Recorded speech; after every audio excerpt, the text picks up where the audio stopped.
Greetings, beloved human family. This is Gilles, and I come very briefly to speak about the integration of the 1212 energy portal. It is, I don't know if you had a chance to participate in this meditation on the 12th of December around noon. I myself began to feel those energy around 10 to 12, and I felt it like 5 after 12. It was a very crisp, very sharp, very precise energy that was very, really wonderful. If you have not felt anything, do not worry about it. The codes were encoded within yourself, and you will feel them later. It's just a chance to integrate more unity, more love, more compassion, to transcend the program of reality that we have been programmed with to achieve a new level. And so that will lead us to the 21 portal, the winter solstice, the 21 of December, which is the greatest portal of the year, the most powerful energy portal in relation to the timeline that we are collaborating into. This year, it will be a diamond light matrix that will be integrated for those who are ready to come into alignment with that frequency. I hope this year was a good year, and hopefully this next year will be even better. I wanted to answer a couple of questions that were made to me. First, there was assistance in terms of meditation. Some people ask me. They say that they have a hard time meditating, so the first advice I would give them, if they cannot focus their mind, is to use at first a candle light and to focus for 15 minutes, to concentrate your thoughts, your attention into that candle light, that flame, and let all your thoughts go into the flame, and progressively you'll see you start to focus. Then once you achieve this understanding of sense of focus, you may turn on the light and turn inside. Another recommendation, of course, that is very important is that in order to meditate, you want to be free and clear. You want to be able to breathe clearly and freely, to know when to act and when to breathe. But when it comes to meditation, you want to concentrate on your breath. You want to also clear up your body of physical toxins. We came to, not everybody, but a lot of people, like I was myself a heavy smoker for very many years, and now I quit smoking, but I still need time to recuperate, to re-energize my breath and to realign this. And so there are things like chemical drugs, like cannabis, like coffee, like tobacco, like alcohol, like sugar, like all kinds of things, like television, that slow down our frequency. There is all kinds of bad habits. I'm not saying you want to take a magic wand. You cannot take a magic wand and eliminate all of those things all at once. If it depends on what your habits are, but you want to know what's important, what can be done in the here and now, what needs to be done, and day after day work with those energies, so that you may eventually become. It's not always pleasant to do that, but it's the rewards will be worthwhile once you go beyond those addictions. If you have addictions, I've had to live with many addictions during my life, and so I came to take those addictions and in order to release them, in order to complete some karmas from past lives. And so now I feel like I'm the end of that tunnel, but it's been very difficult, and I know that part of my mission is also to integrate what the human collective is going through. So I had to participate in that, and so if I can do it, no, anybody can do it, because I'm really not that good at it.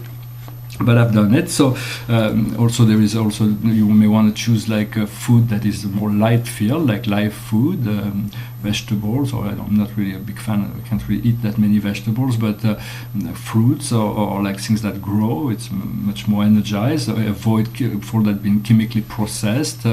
There is all kinds of things. Avoid spending your whole day on a cell phone. All kinds of things that slow down your frequency and prevent you from attaining this still mind, this peace of heart, this state of natural well-being that is far transcendental to any sort of chemical illusion that maybe seem to help at the time, but I don't think it's really helping. It is just it is an education program that we have chosen to participate. And so that leads me to answer the second question. Somebody asked me how to reach the fifth dimension. So in essence, this is the key to clean up your physical body, your physical essence, your body, so your body can crystallize into a higher, more more pure form of living, of being. You want to align your mind and your emotions, because as long as your physical body is not, or your mental body is in disalignment, your emotion will show you that disalignment. So you want to align those energies. Be patient with yourself. You may want to fight at times, but sometimes you want to let go. You don't want to be judging yourself. You just want to be perseverant and patient with yourself. And in terms of reaching the fifth dimension, the idea is that your mind may no longer be polarized; it is unified. It doesn't mean that that we're going to be leaving this physical plane. We do want to keep this third dimensional reality for our life. We came here to live that, but once we integrate it into this higher matrix within ourselves, we are a lot more free to enjoy this physical life. Or physical life is wonderful. There is things that are unique to this dimension, such as eating food or making love or touching something. We came here to enjoy many things that are related to this time and to this life. And so but we want to be able to integrate the fifth dimension within ourselves in order to be free from that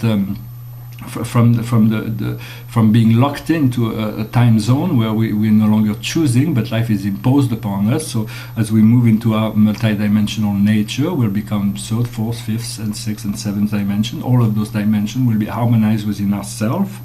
Of course, you may want to call on your guides, you may want to call on your angels, you may want to call on the archangels, you may want to call on the ascended master, you may want to call on the galactic family, such as the Arcturians, the Pleiadians, the Sirians, the Andromedans, or any soul families you are drawn to, you are feeling connected to. It could be the Dolphin Collective, it could be the fairies, it could be Merlin, it could be Saint Germain, it could be Lord Buddha, it could be Lord Christ, Sananda, it could be Mother Mary, it could be Allah, it could be, of course, the great divinity of gods are somewhat higher, and sometimes the angels and the ascended master may be able to, or your guides may be able to help you link those frequencies so that you can eventually climb up the ladder to achieve this greater understanding in frequency. So just follow your heart, follow your sense of joy, your sense of bliss, and as we'll continue to move on to this great, wonderful portal of energy that we're moving towards in the end of this year. And I hope you have a wonderful day, and I'll talk to you very soon. Adonai.